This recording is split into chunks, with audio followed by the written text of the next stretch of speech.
Hey everyone, just a quick word before we get started on this beer review.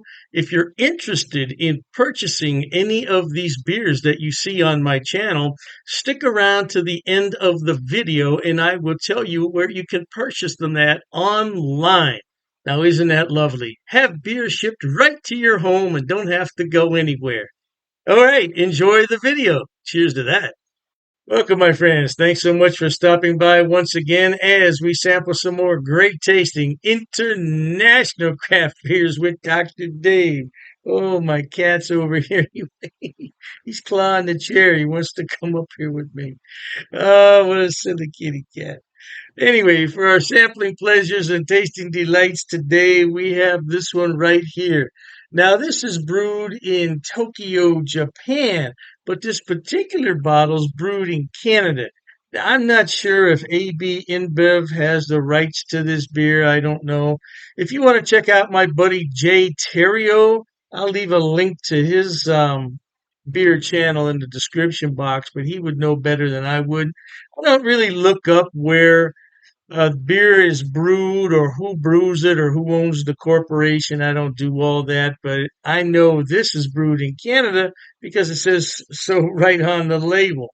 It checks in at 4.9% alcohol by volume, and most likely this is brewed with rice. Most Asian beers are brewed with rice, although I don't see on the label here where it says that, but if I put my glasses on and read it more closely, it may say that. And if I find that's the case, I'll leave a note in the description box, no doubt about it. But I've had this beer before at various Asian restaurants. Most notably, there was a Japanese steakhouse in downtown Cleveland, and they had it on tap, and it was quite good. Oh, it was quite good, no doubt about it. I'm going to use this flared Pilsner glass that will suit the occasion. And I also have had this in the can. It's the first time I've had it in a bottle, to my recollection. It's poured out crystal clear. There is a bit of carbonation rising up from the bottom.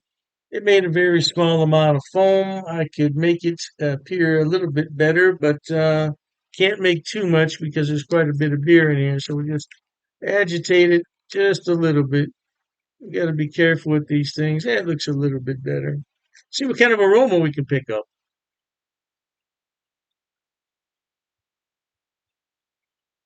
Smells quite malty and a little sweet, which is typical of Asian beers. If you've ever been to, it doesn't really matter if you've been to a Chinese restaurant, a Korean restaurant, they're all pretty much the same as far as their beers go. Now, from my recollection, this Pilsner, well, this is a lager, is better than most. So, with that said, let's thank the brewers, I guess in Canada, for brewing this beer, bringing it to America. Cheers to them, and cheers to you at home for watching.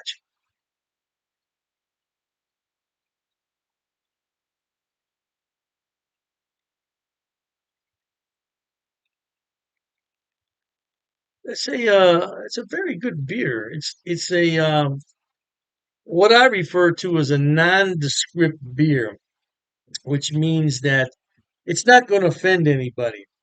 Now it's a little malty. Now that it's settled on my palate for a few seconds, a little malty, which I said before is typical of Asian beers. Not offensive at all. Not offensive one bit.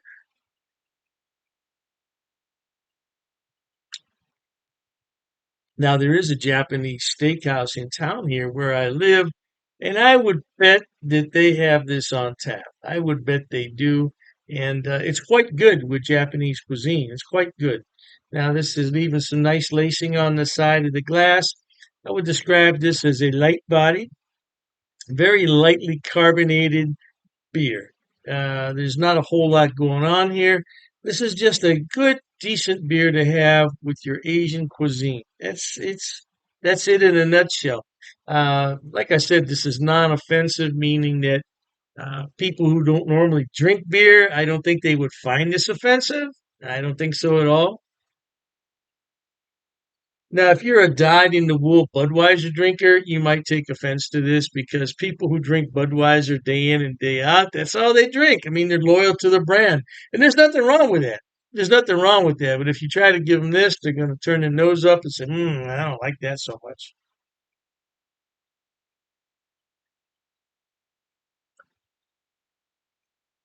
I would say that if you ever visit a Japanese restaurant and they have this on tap, by all means, get a glass. You will not be disappointed in this beer.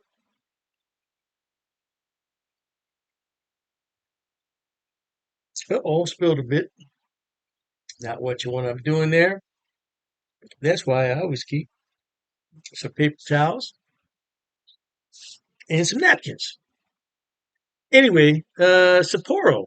Like I said, now the headquarters for this beer is in Tokyo, Japan, but this particular bottle was brewed in Canada, and I'm going to find out. I'm going to do some research. I'm going to find out who owns this brand. It could be Heineken too. You know, Heineken is a worldwide player these days. They own quite a few breweries, or this may be independent. Maybe nobody owns it. Maybe they do their own thing and they just license different places around the world because that would be cost prohibitive if it was imported from Japan. The price would be very high on that beer, and you wouldn't want to pay that much probably. Yeah, beer prices. Funny about beer prices, how the imports have come down over the years, but now the domestic beers are going up. And when I say domestic, I mean craft beer. I'm not talking about the big three or what is it, the big two now. I don't even know how many big breweries there are. Every time I turn around, somebody's merging or somebody's buying somebody out. Yeah, so I don't know. But at any rate, like I said, it's very light-bodied, easy drinking, non-offensive beer. I would drink it cold, though. I would not allow this beer to warm up because I believe as it warms, it's going to become sweeter.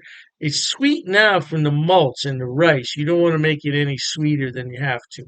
With that said, life is short. Let's be happy. And until we meet next time, here's wishing all of you the very best of goodbyes. And as always, cheers. Okay, everyone. As promised, Dr. Dave's going to tell you where he buys his beers and where you can buy them also. First on the list is rivalrybrews.com. Now, don't worry, I'm going to put the links in the description box for you. Rivalry Brews is a relatively new mail order place. It's based right here in Ohio, in Medina, and they are fantastic. I tell you what, when they first started, I got free shipping on all the beers. Now I think they charge me $2. $2 for 12 beers. That's fantastic. Now, as far as I know, they ship to the lower 48, but you might want to check the website on that. I can't be 100% sure. But the shipping is fast. The turnaround is fast. And if anything's wrong, they will fix it right away. I only had one issue with them, and they refunded half my purchase order, which I thought was more than fair. More than fair. So anyway, by the way, disclaimer, I don't get any money on any of this. I'm not affiliated with any of these beer companies. They don't know I'm doing this. I'm just telling you where to buy the beer. Now, one day I may be affiliated, and if I am at that point, I'll certainly let you know. So, Rivalry Brews, located right here in Ohio, they specialize in Ohio beers, beers from Pennsylvania and Indiana. So, if you want some good Ohio craft beer, that's a good place to start. The second one on my list, oh, I love this place. It's called Halftime Beer.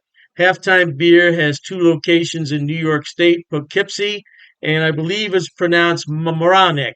Mamaroneck. Yeah, don't quote me on that pronunciation. I tried my best.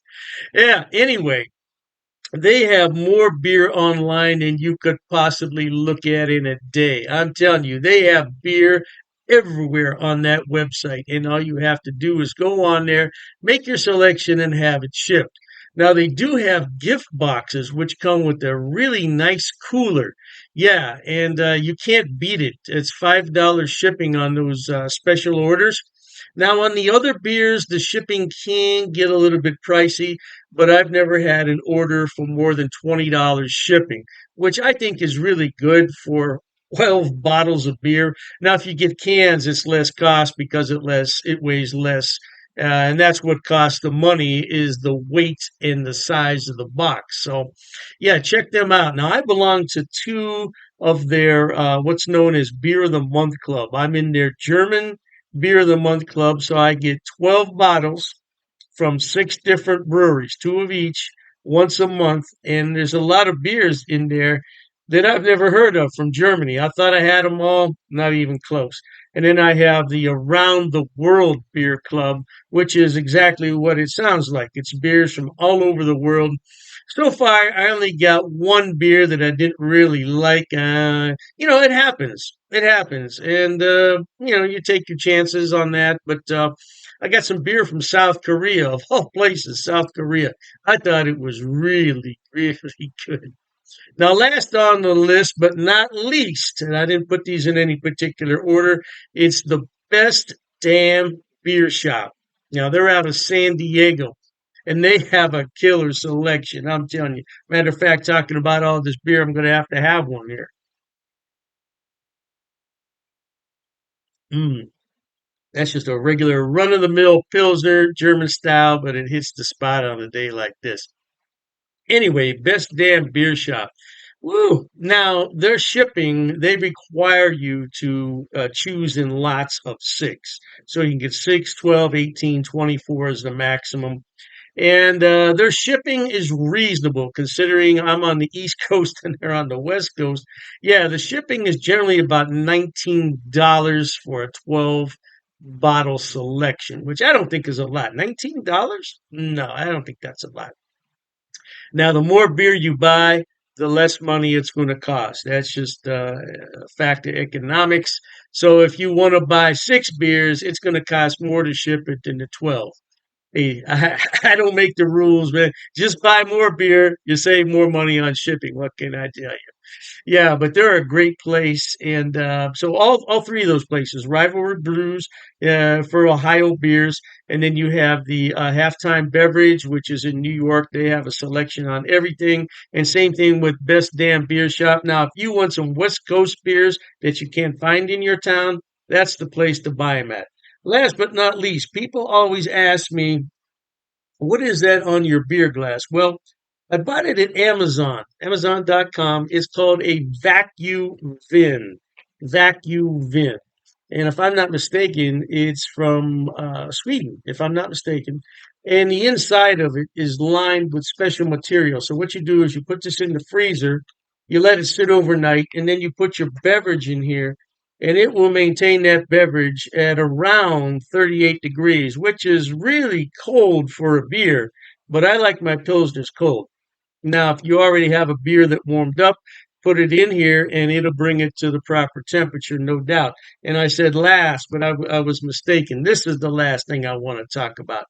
Dr. Dave's beer glasses. Now, I did sell these a number of years ago when I had my other beer channel. And this is a new design, though. This is a different design. Now, I could sell these if there's enough interest in them, but I have to order them about 144 at a time. So I don't want to order them unless there's some real interest in them. Now, it's difficult to see on here, but it says Dr. Dave's cheap ass beer reviews. Yeah, it's not really going to come out that well there on the camera. But I would sell these at cost. Now, I'm not trying to make any money on them. I think it cost me 14.98 to have those made. So I would sell them at the same price. Now I don't know, the price could have gone up because I did buy those a few years back. So, but I would sell them at cost if anybody's interested. But like I said, I don't get any money off these links. There's no affiliate links here. I'm not making any money. I just wanted to let everybody know where I buy my beer so you could buy it too. Oh, and I almost forgot the Amazing Clubs Beer of the Month Club. Amazing clubs. I'll put all the links in the description box. Knock yourself out. Hey, thanks for watching, okay? And Dr. Dave says cheers to that.